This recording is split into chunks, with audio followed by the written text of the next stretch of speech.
Bună, dragii mei, bine ați venit, bine ați revenit. Sunt Memeș, ca de fiecare dată înainte de a începe, vă reamintesc cât de minunați și de puternici sunteți. Astăzi vorbim despre energia la nivel de potențial din zilele ce urmează și vă rog să luați de aici informațiile cu care rezonați. De asemenea, vreau să fac o mențiune pentru aceia dintre voi care acum mă ascultați pentru prima dată. Bine ați venit în primul rând. Aici pe canal veți găsi informații despre astrologie, tarot, numerologie, dar și alt tip de informații care în general pot ajuta omul în evoluție, în parcursul său prin viață. Însă informațiile sunt atipice și poți auzi lucruri care s-ar putea să nu te încânte, poți auzi lucruri pe care s-ar putea să nu le înțelegi. Asta nu înseamnă că nu sunt adevărate. Rolul meu aici este acela de a livra niște informații. Iar oamenii, în funcție de percepția lor, le pot înțelege sau nu. Informația poate fi complexă și profundă. Nu sunt aici pentru a livra informații superficiale sau știri precum faptul că John Galliano, un fost designer de la casa de modă Dior, va crea mai nou haine pentru Zara. Și uite că le-am făcut și reclamă fără să fiu plătită pentru asta. Sunt destul de multe canale pe YouTube, pe alte platforme, nu le dau numele, unde acei creatori de conținut vă țin în visare. Pentru că și ei înșiși sunt la fel de adormiți. Aici vin și împărtășesc cu voi din experiența mea de viață și din modul în care gândesc eu. Dacă suntem compatibili, asta mi-aduce bucurie. Dacă nu suntem compatibili, îmi este tot una. Mergeți acolo unde puteți înțelege, unde informația este pentru voi. Nu sunt aici pentru vizualizări. Uite, și vă dau din casă. Există un site social, stați că vă scriu, exact așa, și chiar vă rog să-l accesați. Social Blade, se scrie blade.com și acolo veți găsi mai multe platforme unde selectați platforma respectivă și aveți o căsuță de search și puteți să băgați titlul, numele canalului, numele creatorului de conținut. Veți vedea niște date statistice și veți găsi acolo ceva care spune venit estimat lunar.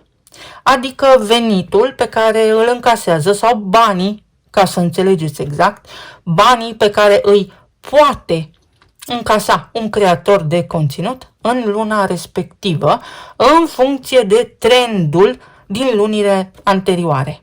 Iar eu pentru această lună am un estimat de $250, ceva de genul acesta. Atât sunt plătită de YouTube. Estimativ. Pentru luna februarie. Vă voi arăta, dacă vreți, un print screen după această lună. Puteți căuta acolo pe cine doriți voi și puteți vedea cine stă pe această platformă pentru bani și cine nu, ca să înțelegeți exact cum stau treburile. Amintiți-vă ce v-am spus, că sistemul favorizează non-valorile. Vorbim despre faptul că iese Mercur din retrogradare în Pești, guvernatorul Peștilor. Neptun a intrat în Berbec și dă cu noi de pământ. Ne trezește la realitate, ne dizolvă credințele vechi. Și când spun credințele vechi, vorbesc despre tot ceea ce am crezut noi vreodată că este adevărat. Neptun are legătură și cu spiritualitatea și cu credința și veți vedea ce va ieși la suprafață în legătură cu religiile. Pentru că toată această energie va fi susținută de Uranus în Gemeni, care va lucra la nivel de mase, va lucra la nivel de minte colectivă și oamenii se vor deștepta. Și vor fi din ce în ce mai mulți oameni care vor înțelege exact ceea ce spun eu aici și se vor îndepărta de vechea paradigmă, de vechea viață, prin care întreaga omenire a fost manipulată. Hai să vedem ce ne spune energia și cum poți depăși, cum poți trece peste ceea ce îți oferă sistemul. Uite, ca și ieri, doza de liniște, răbdarea și reevaluarea. Un moment de liniște în care să reevaluezi niște lucruri. Un moment de liniște în care poți înțelege niște lucruri importante. Sunt zile în care să te miști în tăcere. Atenție că dacă te grăbești, uite, te poți arde. Iar aici, sigur că voi face referire la modul în care oamenii reacționează atunci când informația nu le este familiară.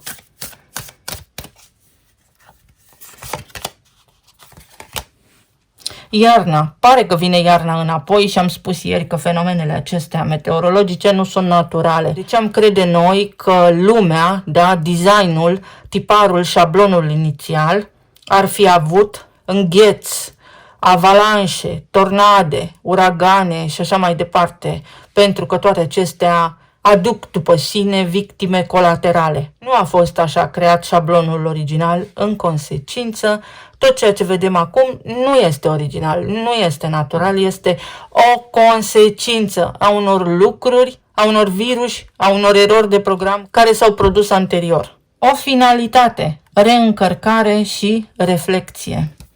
Un moment în care, uite, dacă ți-e frig, te retragi și bei o cană cu ceai. Îți faci bine tu ție. Te poți ajuta tu pe tine sau ia o pauză. Orice ai face acum, ia o pauză. Orice te stresează acum, ia o pauză. Ia o pauză de la tot și de la toate. Și după vei vedea cu mintea mai odihnită că lucrurile sunt mai bune, mai optimiste. Menta. Ce frumos! Persistență, proliferare și abundență. Avem aici, iată, simbolul peștilor. Iar aici avem o rună, cred că este vorba despre fehu, iar asta înseamnă în felul următor. În primul rând, la nivel foarte uman, așa, ca să înțeleagă toată lumea ce vreau să spun aici, să nu complic prea mult mesajele.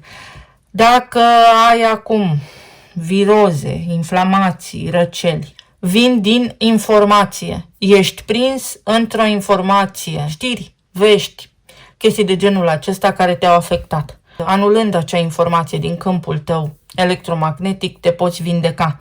Pentru că virusii nu există în natură, există în program, în programul acesta tehnologic. În altă ordine de idei, dacă ai dureri de cap, există posibilitatea să fii deshidratat și te poți trata cu ceai de mentă.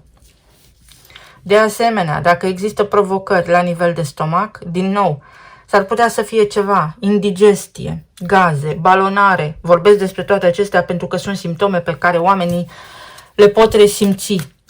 Toate aceste simptome au legătură cu faptul că în aer s-a dat cu niște gaze. Nu mai departe de săptămâna trecută, cred că m-am trezit și a fost ceață. O ceață atât de joasă și atât de densă. Nu are ce să caute ceața. Sunt gaze, frecvențe joase care emit. Și sigur că acest câmp electromagnetic reacționează la aceste frecvențe.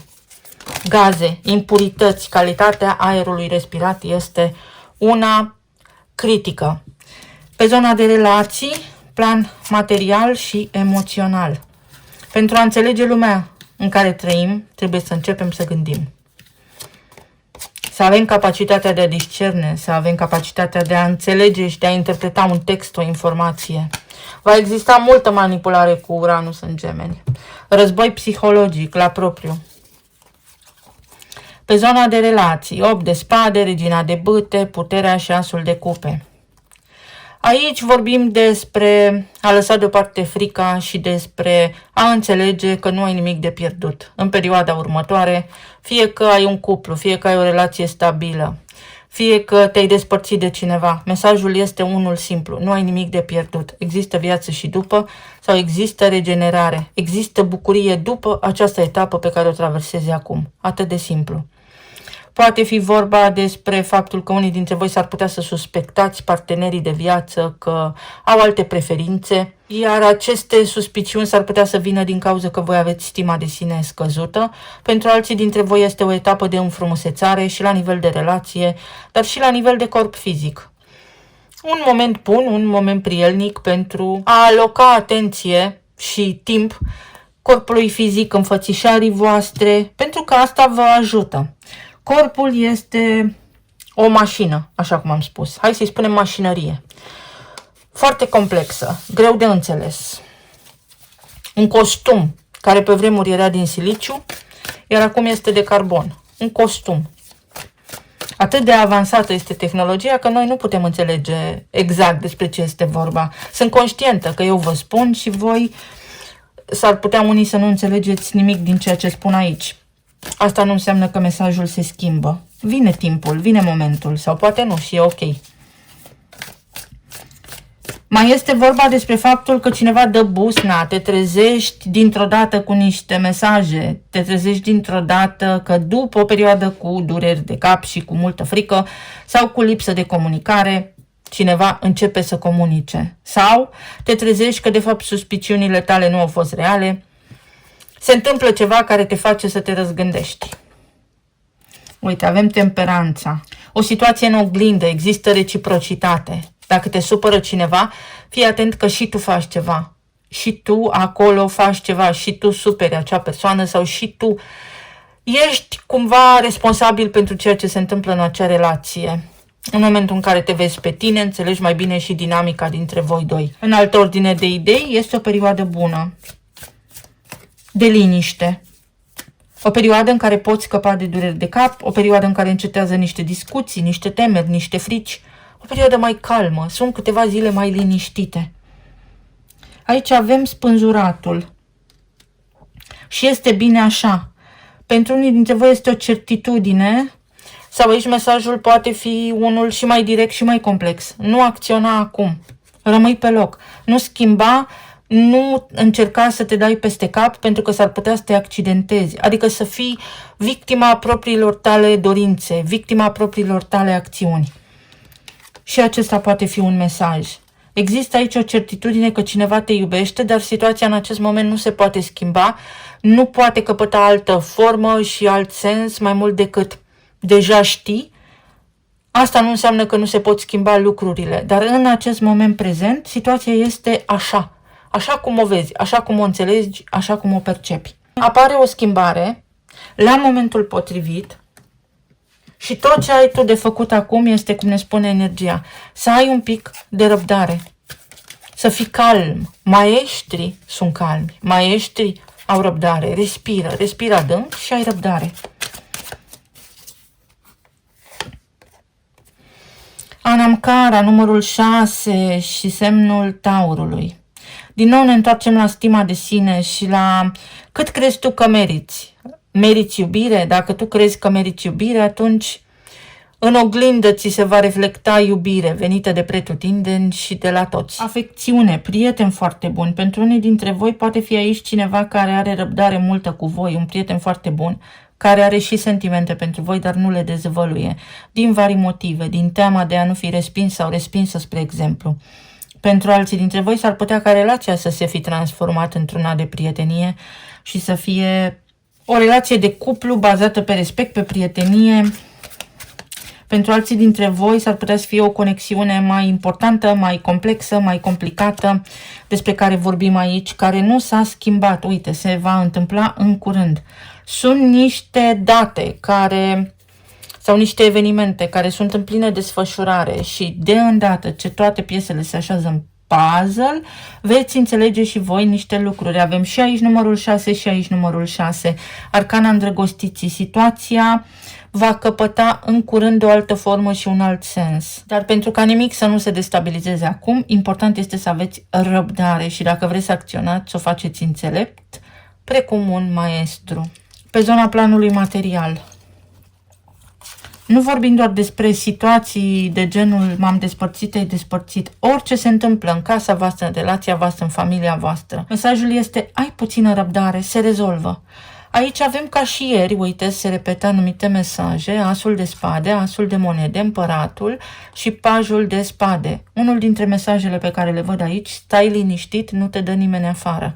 Pentru alții dintre voi se poate schimba ceva. Poate fi o promovare sau a venit timpul să schimbi tu ceva, să îți asumi tu responsabilitatea propriei tale vieți, în loc să spui că la locul de muncă ceva nu merge bine, să începi să spui, dacă nu funcționează ceva, oamenilor cu competențele necesare care te pot ajuta sau să faci tu o schimbare.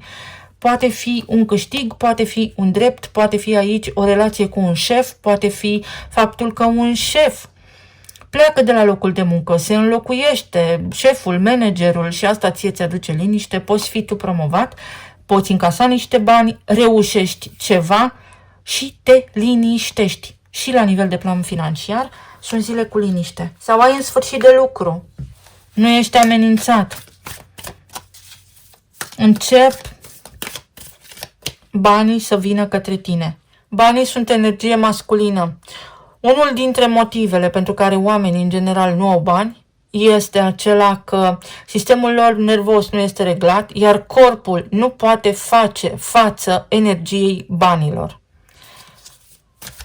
De aceea există, să spunem așa, evenimente de caritate, filantropi și așa mai departe, pentru că ei știu că trebuie să dea pentru a putea susține acea energie a banilor. Sunt foarte mulți oameni care fac bani mulți, dar care plătesc pentru asta. Poți să câștigi la loto, dar îi pierzi mâine, sau și mai rău de atât, se întâmplă niște lucruri care oricum îți aduc pierdere.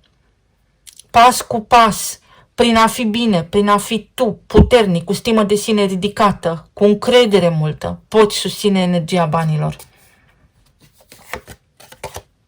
10 de spade.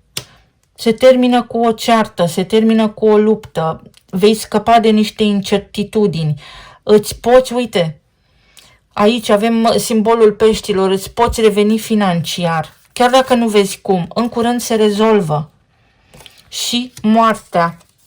Situația nu rămâne la fel ca acum. Se poate rezolva. Orice grijă ai avea tu, orice s-ar întâmpla în mintea ta acum, există o cale. Nu rămâi pe din afară. Se poate întâmpla ca, uite, chiar dacă afară este frig, nu poți planta nimic, să ai totuși cum, într-un mic ghiveci, să-ți asiguri hrana.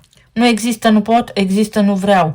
În altă ordine de idei, la nivel global, va apărea sau se poate să apară o criză destul de mare alimentară, pentru că aceste conflicte armate afectează zona de agricultură major.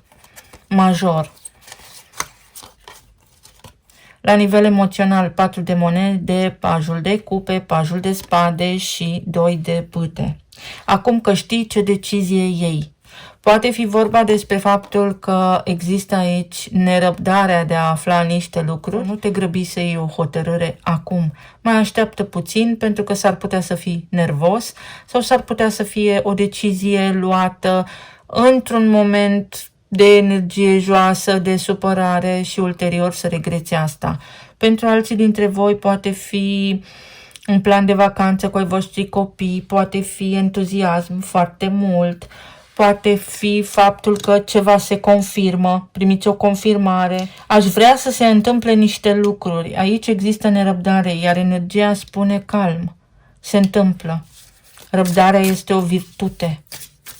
Lucrurile bune au nevoie de timp. Și regele de bâte. Aici avem regina de bâte. Suntem gata să primim. Intrăm în armonie cu niște lucruri pe care ni le dorim. Iar aici avem regele de bâte. După ce aștepți, te asiguri și ai răbdare, vei avea și ocazia să acționezi. Și atunci lucrurile ți ies. Dar nu înainte ca tu să analizezi foarte bine o situație sau nu înainte ca anumite lucruri care sunt deja în desfășurare să se finalizeze. Și steaua. Numărul 17.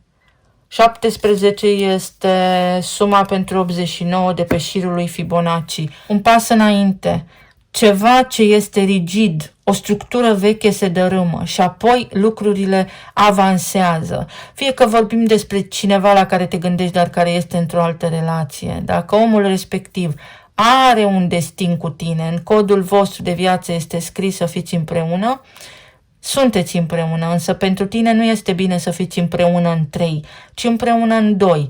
Iar pentru ca tu să fii bine, omul respectiv are nevoie să treacă prin niște etape pentru a putea finaliza relația pe care o are. Și aici am dat un exemplu. Cum să fii bine când ai diverse provocări? Sunt mesaje pasionale aici sau există o tendință de a acționa pripit, de a acționa rigid și rapid, de a acționa din impuls primar.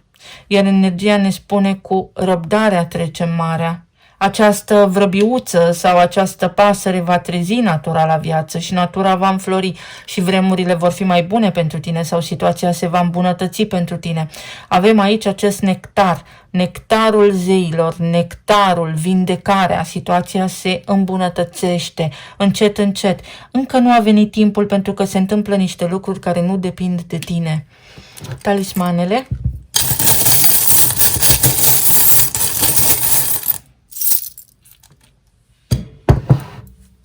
Uite, mă uit la acest talisman și în fața ochilor am văzut șirul lui Fibonacci și pătratul, arcul de cerc. Vorbim și despre asta. Fi ceva legat de niște bijuterii.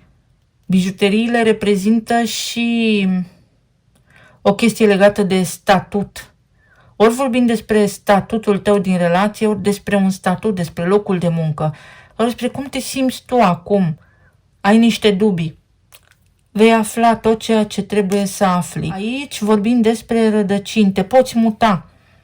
Nu ești precum un copac. Te poți muta.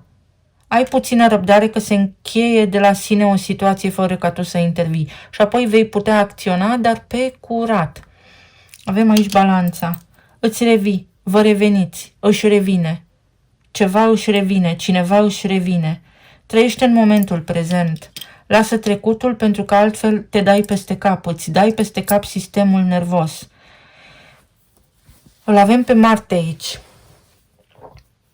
Luna viitoare Marte intră în Berbec și vor fi foarte multe planete în Berbec. Intră și Uranus în Gemeni.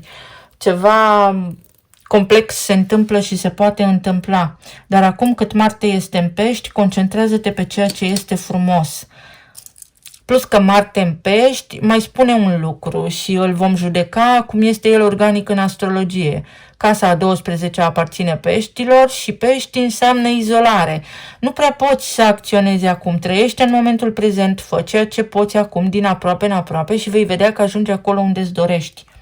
Fără grabă. Îndepărtează tristețea, uită-te la o comedie, citește niște bancuri, citește o carte, vorbește cu niște oameni, fă ceva care să-ți ridice vibrația. Avem atât de multă chimie împreună. Ori este vorba despre o mână de ajutor întinsă, ori este vorba despre o corespondență și corespondența poate fi la nivel sentimental, poate fi în e-mail-uri, în mesaje, primești o informare sau se întâmplă ceea ce-ți dorești, primești acea informație, primești acel verdict, se rezolvă ceva, roata destinului, un sens. Dar trebuie tu să faci anumite lucruri înainte și ai rețeta. Gândește-te că trebuie să urmezi niște pași, să parcurgi niște etape. Și vine și vremea ta. Uite, vremea când te liniștești. Există niște contracte, sau aici vorbim despre niște contracte, vorbim despre niște acte, vorbim despre niște instituții. Demersurile sunt în desfășurare. Te îndrepți către succes, bani și fericire. Este o perioadă în care poți reuși. Atunci când vine momentul. S-ar putea această lună, exact cum am spus, să fie mai liniștită ca energie pentru toată lumea, în sensul în care nu prea vedem multă acțiune, însă asta nu înseamnă că energia nu lucrează și că noi nu putem reuși ceea ce ne propunem. O veste care te face să gândești, o veste care te poate face să te răzgândești. Îți aduce bucuria această veste. Ți se pune în vedere ceva, dar este un lucru bun, se poate întâmpla un eveniment bun, este o împlinire, o vizită anunțată, o vizită neanunțată, o vizită care transformă pe termen lung niște lucruri în viața ta. Și inițiala este M sau numărul 13, o situație care nu rămâne neschimbată. Este o transformare, este o perioadă de tranziție, este poate o perioadă în care simți că lucrurile nu merg așa cum ți-ai dorit tu și cu toate astea, de fapt în planul subtil, lucrurile se aranjează fix așa cum îți este mai bine să îți fie. Vă mulțumesc foarte mult, vă doresc să aveți o zi minunată, o seară minunată, să fiți bine, sănătoși și iubiți și să ne auzim cu bine și data viitoare. Pa, pa!